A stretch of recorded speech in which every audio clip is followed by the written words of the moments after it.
Et l'ambiance, découvrez-la avec nous.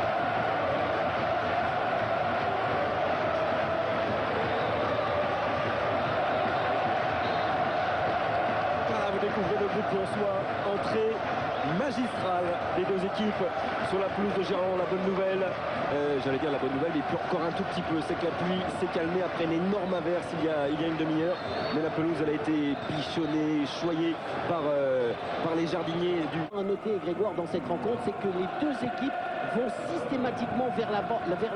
Il n'y a pas de temps mort. On essaye de trouver tout de suite, soit du côté lyonnais, Anderson, Govou dans la profondeur, soit du côté lensois, Morera ou Diouf. C'est vraiment très intéressant.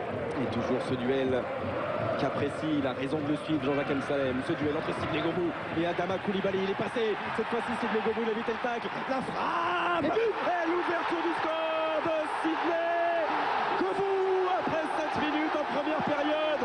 Il n'a pas pu aller chercher ce ballon, Guillaume Varmuz.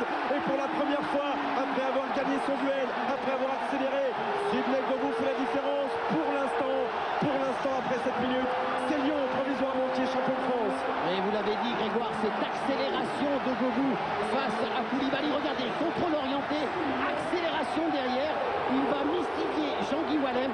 Sa frappe ne laisse aucune chance à Guillaume Varmuz, qui est l'accélération de la part de Govou. Et regardez ce tir. Oh, c'est à noter quand même. On voit Guillaume Varmuz qui glisse son pied d'appui, qui se sauve, qui l'empêche de pouvoir arrêter ce ballon. Oh, attention Lensois, attention car Sonny Anderson centre. Et cette fois-ci, il se saisit bien du ballon, Guillaume Grégoire.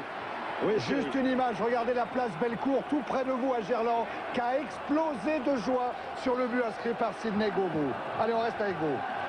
Oh, quel météore. Il est supersonique, Sidney Govou. Et il vient inscrire à l'instant son 10e but cette saison. Vous voyez, on parlait de l'importance du terrain. Et bien, Guillaume Varmuz en a été le premier victime. Parce qu'au moment où il a voulu prendre appui sur son pied pour se détendre, pour aller chercher le ballon, et bien son pied a chassé sur cette frappe qui passe entre les jambes de Jean-Guy Wallem. Vous voyez ce pied là-bas de Guillaume Varmuz qui l'empêche de pouvoir prendre appui et d'aller se saisir du ballon. Mais en tout cas, il faut noter, la frappe de Govou était splendide. Oh, ça tremble, Olivier. Gerland est en train de trembler sur ses bases. J'espère que ça va tenir, en tout cas. Et elle était belle. Et tout est possible, on l'a rappelé aujourd'hui. La tête d'Eladji Diouf. Bréchet, Violo, Govou qui réussit à glisser ce ballon à Sonny Anderson. Pas de hors-jeu pour Kerleg qui va pouvoir avancer dans la surface de réparation lensoise et centrer fort devant le but. Au second poteau, Violo. Et la parade, non. Le deuxième but inscrit par Philippe Violo. 14e minute de cette première période. Oh, ça sent mauvais malheureusement pour les Lensois actuellement. Et ça sent bon pour les Lyonnais. Le scénario annoncé par Joël Muller est en train d'être vivant, on va dire. Explosion place Bellecour, explosion à Gerland. Lyon mène 2-0 grâce à Philippe Violo. Elle est bien construite cette attaque lyonnaise avec la déviation d'Anderson au départ. Il a décalé Pierre Lègue. Le centre est absolument parfait au deuxième poteau. La reprise en demi-volée de Philippe Violo est parfaite. Et cette fois-ci, Varmuz ne glisse pas. Regardez cette demi-volée extérieure de la part de Violo. Varmuz, il est dessus. Sa main n'est pas assez ferme pour empêcher le ballon de franchir la ligne fatidique. Et Olivier, la déception à Lens aux côtés de Bruno Poulain et de Georges Eddy, évidemment, après ce deuxième but lyonnais. Mais c'est pas fini, c'est pas fini. C'est évidemment pas fini. Pourquoi pas une égalisation? C'est fou. De toute façon, c'est fou. De toute façon, ce match est fou. Regardez Valère Ismaël qui va centrer vers la tête de Sibierski. Oh là là. Et les 2 points. Les deux ont marqué. Je crois qu'il n'est pas le seul. Il y a plein d'entraîneurs qui rêvent de ce dans le pied. Pedro, Sibierski au second poteau, il y a aussi Colli. Et reprise de Jacek Bak. Le Polonais l'avait promis, il allait marquer à l'Olympique Lyonnais, il allait marquer face à ses anciens coéquipiers à Gerland sous une pluie dantesque. Jacek Bak redonne espoir aux 2100 supporters lensois et change peut-être la physionomie de ce match. Ça devient titanesque, 2-1. Voilà, sur un ballon dégagé par les Lyonnais, oui. Ah, vous voyez cette frappe de Bach qui est détournée par Bréchet. Vous voyez, c'est Bréchet qui détourne cette frappe de Bach et qui ne laisse aucune chance à couper. Quelle belle réponse, en tout cas, offre les Lensois face aux Lyonnais. Ils avaient besoin de ce but pour se remettre dans la partie. C'est vraiment un grand désir de vouloir attraper ce titre de la part des Lensois. Oh, la réaction à Lens, évidemment, autour de Giorgeli et de Bruno Poulain. Ça peut changer, ça peut tout changer, ça relance cette rencontre. Jacek Bach, il a marqué 2 buts cette saison. On l'avait dit, 1 pour Lyon à Bastia et donc 1 pour Lens. Peut-être le plus important de la saison lensoise, ici face à Lyon. Et absolument, et on voit comment les Lensois continuent à maltraiter cette défense lyonnaise.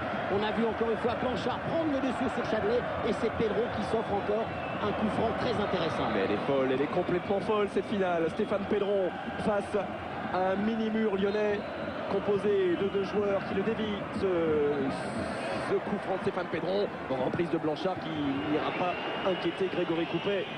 Mais il faut dire qu'au niveau de l'organisation lensoise, ils avaient commencé avec Diouf décalé derrière, avec Siberski un petit peu derrière. Et là, depuis quelques minutes, les 4 ils jouent carrément ils jouent un peu plus haut. Donc ça pose un souci et ça oblige surtout le milieu défensif de Lyon à jouer beaucoup plus bas. Oui, ça implique normalement, notamment à Juninho de reculer un petit peu.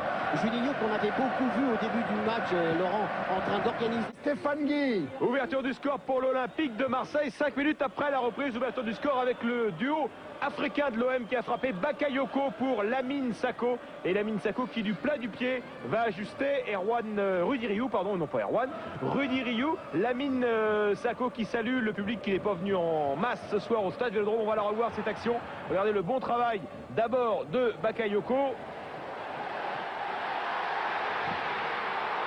Lamine Sako. But à Lyon,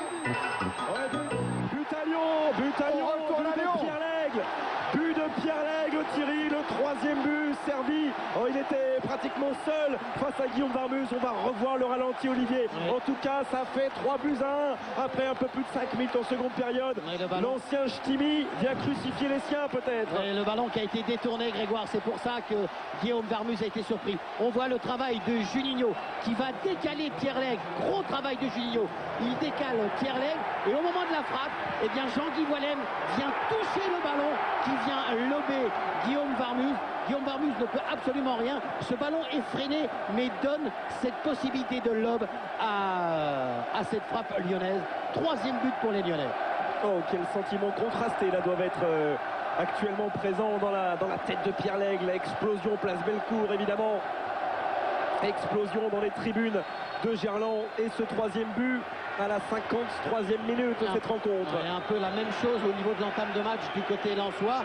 Surpris par ce gros travail de Juninho qui maîtrise son ballon. Il va éliminer 3 défenseurs et ensuite, tout de suite, il prend la formation. Vous avez vu son regard et il va lancer par Varmus. C'est tellement pour les dernières secondes de cette rencontre. Et les internationaux espoirs, on a vu Sidney Govou qui enlace Peggy Luyindula. Ça nous rappelle Trezeguet et Henry lors de France-Italie en quart de finale de la Coupe du Monde. Les 2 gamins sur le banc qui suivent Eric Carrière face à Jocelyn Blanchard. Bon tacle de Jocelyn Blanchard. Cassapa qui surgit. Oh, il aimerait bien s'offrir une dernière petite montée sans doute, Claudio Cassapa. Carrière. Et on est les champions, crie le public de Gerland. Ça doit être exactement la même chose du côté de la plus grande place d'Europe, c'est-à-dire la place Bellecour, dans le centre de Lyon. Ouais. En tout cas, c'est pratiquement la fin du temps réglementaire. Et il ne siffle toujours pas, monsieur Vessière. 4 minutes 57, ça fera bientôt 5 minutes. Voilà. Alors que là-bas, Christophe Delmotte, Bréchet est resté au sol. Jaco, il sait que c'est gagné. Il vient de serrer la main à Kuperli, tranquillement, sereinement.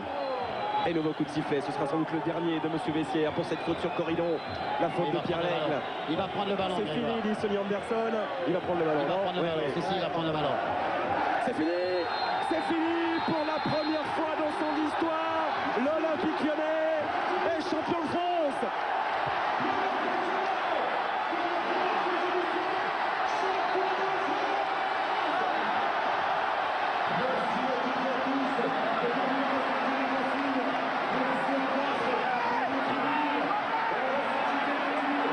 Et regardez place Bellecour et regardez aussi à Lens les applaudissements magnifiques des supporters lensois qu'il avait dit déjà avant le match, même si on n'est pas champion, on remercie les 100 et or pour leur magnifique saison. Qui aurait dit que Lens jouerait le titre en fin de saison? Ces deux équipes sont en Ligue des Champions, mais en champion, ils n'en font qu'un. Et René, le supporter non-voyant de l'Olympique est là. Je suis à côté de Jaco qui est venu embrasser René. C'est un grand moment que vous vivez là. Ça va aller. René, viens avec nous parce que c'est vraiment super. Ça valait le coup d'attendre 52 ans. Hein.